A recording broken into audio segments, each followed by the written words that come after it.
Hello? With the first question here on the left. Hi, my question's for Mr. Burton.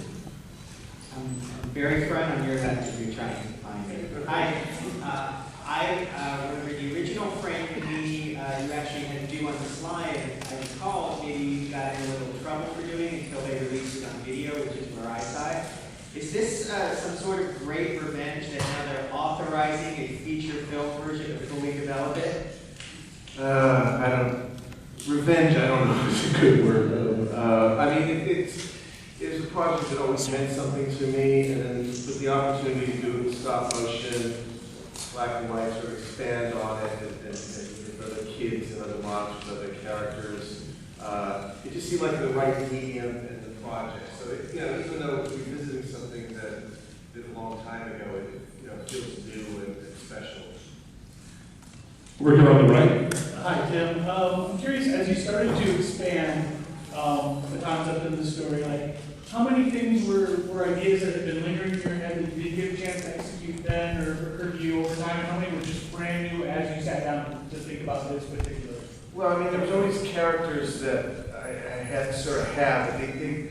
Sometimes you do characters you don't know what it fits into. So there was always some little characters that is kind of playing around, and also just going back, because not only the thing with the boy dog, but going back to school and remember some of the kids that I remember in school and some of the weird teachers and things. So it was a way to kind of, and also like growing up on those kind of Universal horror films, I was also a fan of when they do like House of Frankenstein or House of Dracula, where they kind of Frankenstein meets the Wolfman, where they kind of combine them together. So a lot of it had to do with those kind of things that I love. Over here on the left. Tim, can you describe the emotional reaction you had when you walk out on stage at Hall H and feel the love from such a large crowd? Is it something you find daunting or delightful? Well, no, it's amazing, because I wish my family treated me that way. Walk in the door, nobody says anything, so it's nice. It's very generous. That sort of thing. No, I mean, I remember coming to this like back in the late 70s. It was at the Holiday Inn, San Diego. So it is amazing what it's turned into. Front here. Hi, Tim. I love your work, and I wanted to know, there seems like there's an emotional connection to you to your films, as it seems like you bring back a dog of yours in almost every one of your children's films. Can you give me a little background about that? Is that true? Well, I think, it's, when you're young, it's the first kind of pure relationship you have. You're lucky enough to have a pet that you love, and it's something that's like, connects right to your heart. And I think that's the thing, I was lucky enough to have a special pet that I had that kind of relationship with. So, the whole sort of Frankenstein element is kind of wish fulfillment in that kind of way. And I always found those movies like Frankenstein quite emotional. So it seemed like a fairly natural connection to provide the two. Way over on the far right. Thank you all for coming today. Don, it's great to see you working on an animated feature again. With your experience in the Disney Renaissance, what is it like for you to be working on another animated feature? But this one, it's also a stop motion animated feature, and it's also a black and white stop motion animated feature. Yeah, I think the first black and white animated feature ever. I'm going to not say that. It's great. It's an insane way to make a movie. I've never made a stop motion movie before. That's why Allison's here, because she's become a master of movies like Brooke Bride and Atticus Shaffer. But it's terrific. I mean, it's particularly terrific to work with Tim and be able to support him in his storytelling, and he also becomes a magnet for talent. So for people like Rick Heinrichs to join us, and John August, our writer, and kind of the crew of animators that just migrates to these projects, it's really exciting as a producer to see that, because everyone wants to help tell the story and put something special on the screen. And to me, stop motion animation is extraordinary, because you see the hand of the artist, which is, as much as I love CG animation and other forms of animation, it's what I absolutely love about this art form. You can actually see and feel the artist and touch and feel their work. So it's been a great experience. Back here on the left aisle. My question is for Tim Burton. Being, of course, Frankenweenie has lots of horror elements, and of course, the Dark Shadows had some of the vampire horror elements. Would you jump back into that genre of straight up horror, like in the vein of a Sleepy Hollow again after this? Oh, I think I've had enough of me for a while. After this one, I take a little bit of a rest. Like I said, for me, this one is such a special project, and so I'm just going to sort of take the time to enjoy that and try to nurture that. All the way in the back. This question is from Mr. Burton, over here in the back.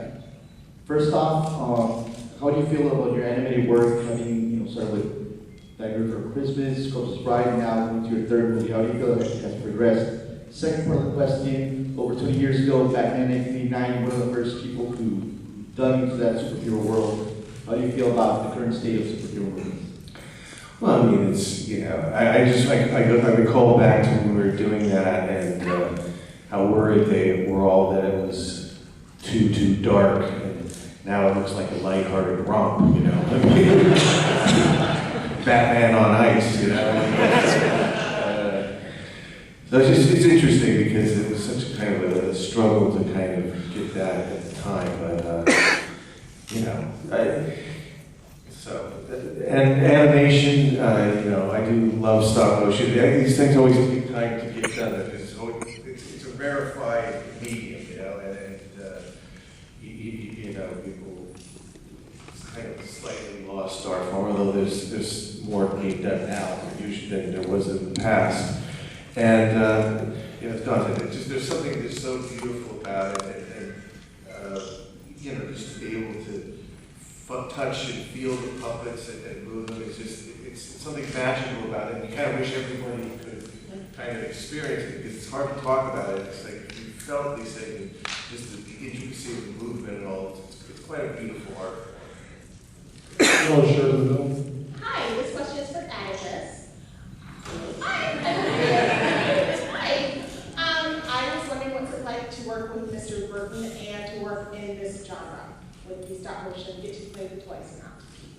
I think it's amazing. I absolutely love everything about it because for me it's something completely different because I do theatrical as well and I have done other just animation, but having it be a stop motion animation and also Tim Burton animation is just wonderful for me. And I gotta admit, I did geek out when I said I did work with Mr. Burton and no. Well, also it's great because he, somebody like Atticus, it's like the animators really, appreciate it because it's like they like to put the person in it, and he's great.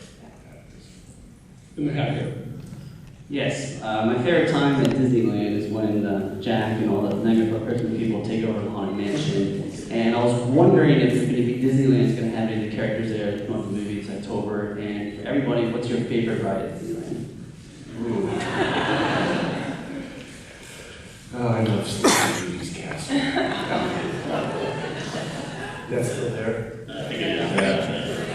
I'm a Space Mountain man myself. I do the Haunted Mansion that was such an honor because it's like I grew up with that, loving the Haunted Mansion, and so they turned it into Nightmares. That was a real amazing thing for me. I mean, it's like one of those weird dream come true kind of things. So that was a very special moment for me. Right in front of you. Hi, this question is for Mr. Burton. Considering the immense fan base present throughout all Mexico, the Tijuana film community, through the event Tijuana Innovadora, which focuses on promoting a good image of the city, has managed to gather important film figures such as Robert Redford and Robert Rodriguez as confirmed guest speakers. Now here's a question. If approached by an organizing community in an event such as this, what would be your interest in actually partaking in an event like this? I don't know. I mean, I've been to Mexico. I went to the Guanajuato Film Festival, which was, we've been there. They show movies in like mummy caves, and it's amazing. So this sounds like a different kind of thing. I don't know. What would I talk about? Basically about Atticus film and the media in general. Frankenweenie being IMAX now. It's the first black and white. Yeah. No, it's exciting, man. I prefer to I'm one of those people that would rather